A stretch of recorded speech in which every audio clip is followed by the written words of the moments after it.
Fala, investidores, sejam muito bem-vindos ao canal Planilheiro Investidor. Eu sou Adriano Costa e no vídeo de hoje nós vamos falar aí do fundo Helg 11 caindo no mercado aí quase 6%. Então, um fundo que caiu bastante aí nos últimos dias, tá? A gente vai falar qual é a situação aí que o Helg está passando e que está fazendo esse preço aí cair bastante aí no mercado, ok? Fundo de tijolo, fundo do segmento de logística. Então fique conosco se você gosta desse tipo de assunto. FIF, Agro e FIINFRA é o principal assunto aqui no canal. Se inscreva aí, tá? Ative as notificações, deixe o seu like, isso ajuda muita gente aqui. E é tudo de graça, você não paga nada. A gente tem a nossa área de membros aí que dá alguns benefícios para você, tá? Visite lá e também nós temos aí o link do nosso grupo do Telegram na descrição do vídeo, se inscreva lá também. Bom, vamos falar aqui hoje do Helg 11, que está caindo aí no mercado em torno de 6% e já caiu bastante aí se a gente pegar aqui os últimos 30 dias. Apenas, né, aqui a partir do dia 16 de março, pouco menos de 30 dias, o fundo caindo quase 20%, tá? Fundo que ele ficou circulando um tempo ali em torno dos R$80, tá? Desde aqui de outubro, ali próximo aos R$80, então desde outubro também caindo 32%. Então, para quem está acompanhando aí, para quem é cotista e acompanha o Helg, para quem estuda o Helg aí há algum tempo, então saiu um comunicado no último dia 4 de abril falando sobre a distribuição dos proventos, tá? O fundo que tem uma alavancagem aí bem considerável dentro do seu portfólio, comunicou aqui aos cotistas e ao mercado em geral que a partir de março de 2023, ou seja, os resultados que vão sair hoje, o resultado de caixa do fundo não será distribuído mensalmente. Um dos motivos que está caindo também no mercado hoje o preço da cota do Helg 11, tá? Porque o objetivo é viabilizar as opções para cumprimento das obrigações do fundo, que a gente vai ver agora aqui dentro dos documentos aí do fundo disponibiliza, tá? O resultado de caixa não acumulado, o resultado de caixa acumulado, ou seja, os que vão vir, os que já ainda não foram distribuídos, será incorporado ao valor patrimonial, podendo ser distribuído mais para frente aí, se ocorrer alguns eventos de liquidez, como venda de ativos, que o fundo tem procurado vender ativos para cobrir essa obrigação. Tá? Então, vamos aqui fazer aqui um apanhado, vendo aqui em relação ao seu último balanço patrimonial do dia que finalizou no dia 31/12 de 2022.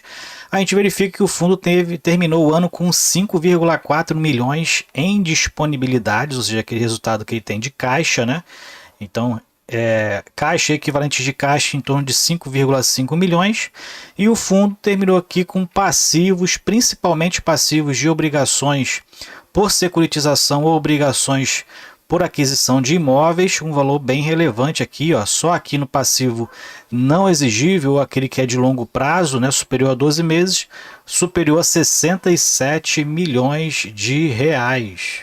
E dentro aqui do curto prazo, securitizáveis aqui de 2 milhões de reais. Uma parte desse valor aqui, né, para os balanços de 2023 serão transferidos para o curto prazo. A gente vai ver o porquê nos relatórios. Mas eu queria mostrar para vocês o que o fundo já fez com relação às obrigações que venceram no dia 31/12, tá? Se a gente pegar aqui na nota explicativa, que é nesse mesmo documento, o item 7, tá aqui na página 28, a gente verifica que o fundo emitiu, né, contraiu recursos através de securitização dos seus recebíveis, dos contratos, tá, que ele tem atual, lá no log, ó, a gente vê aqui, ó, em relação à aquisição do log Camaçari, que é realmente o que o fundo tem maior despesa, né, em relação às despesas financeiras. O fundo então teve uma obrigação da segunda parcela desse log Camaçari no dia 31 de dezembro, de 10 milhões de reais, que vencia em dezembro. O fundo então captou 13 milhões de reais através de securitização de recebíveis, ou seja, deu um contrato como garantia, né, de pagamento desses valores do contrato do New Space, com uma taxa ali, claro, né, a captação de recursos ela não é de graça, tem uma atualização de CDI mais 3% de prêmio de risco, e o fundo então captou esse recurso para cobrir a segunda parcela, né? Então, essa receita o fundo já securitizou, não vai direto então para a emissora, né, a geradora do crédito, a que deu o crédito aí para o fundo, cumprir essa obrigação. Só que as obrigações futuras estão chegando. Então, como a gente verifica aqui dentro do relatório, o fundo tem obrigações aqui com a terceira parcela do Log Camaçari de quase 60 milhões de reais que vence em dezembro de 2023. Então isso aqui é uma obrigação para os próximos 12 meses, aquelas obrigações que a gente viu lá na demonstração de resultado, na demonstração lá da parte do passivo não exigível, ela em 2023 torna-se um passivo exigível, ou seja, de curto prazo, e o fundo tem atualmente, só no Log Camaçari, uma obrigação de 58 milhões que tem que ser paga no ato, mais as obrigações de aquisição, onde tem ali os securitizáveis, né? Por exemplo, esse que ele captou o recurso para pagar a segunda parcela do Log Camaçari, esse também é pago mensalmente, que gera uma despesa financeira para o fundo. Atualmente, se a gente pegar aqui a parte dos resultados do fundo, a gente verifica que o fundo está com os resultados bem prejudicados, né? Já tinha um resultado de aluguéis baixo, que não cobriria aí,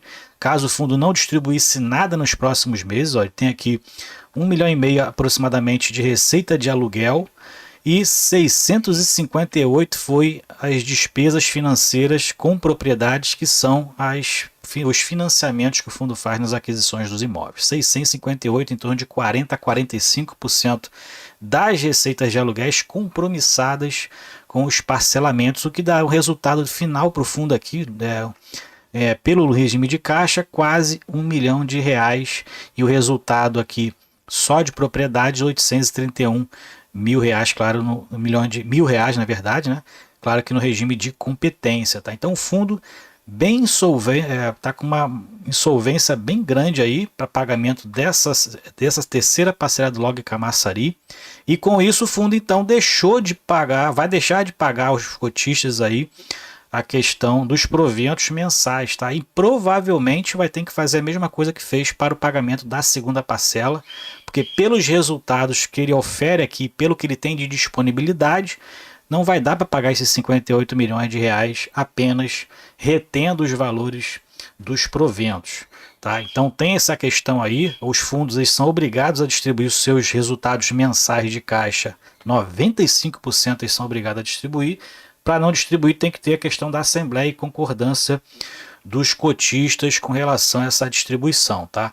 Então, bem preocupante, né? Inclusive eu fui perguntado aqui em um dos vídeos, no vídeo do KNRI11 pelo Johnny, né? Falando sobre se tem algum outro fundo de logística nessa mesma rota. Dos que a gente acompanha aqui, né? Os outros eles estão bem, não estão com uma alavancagem tão grande. A gente tem aí o Galg 11, né? O Galg 11 que tem ali dois contratos que na verdade em torno de 30% a 35% deles apenas que servem para pagamento então das parcelas da securitização ou do financiamento da compra dos imóveis, tá? Então bem preocupante essa situação aqui do Helg 11, tá? Muito preocupante mesmo, fundo aí caindo no mercado, despencando no mercado, tá? E vamos ver como é que vai ser a atuação da gestora, que tem procurado aí vender inclusive imóveis para pagamento dessa obrigação ou redução dessa obrigação que ele tem nessa aquisição, ok? Então é isso aí, essa é a situação do Helg 11, espero que vocês tenham gostado do vídeo, compartilhe esse vídeo com outras pessoas, muito importante a gente compartilhar essas situações que têm acontecido, não só nos fundos de crédito, né, como a gente verifica que as despesas financeiras por conta da alta da taxa básica de juros e da inflação no país, tem quebrado muitas empresas, e os fundos têm também sentido essa questão, essa crise de crédito que tem acontecido no Brasil, e a tendência, se não mudar o cenário econômico, é realmente piorar um pouco aí para os próximos meses. Então avalie bem os fundos que vocês querem adquirir, estudem ele, tá? Porque mesmo estudando, a gente tem o risco aí ainda de errar, é muito grande, tá ok? Fiquem com Deus então, até o próximo vídeo, tchau, tchau.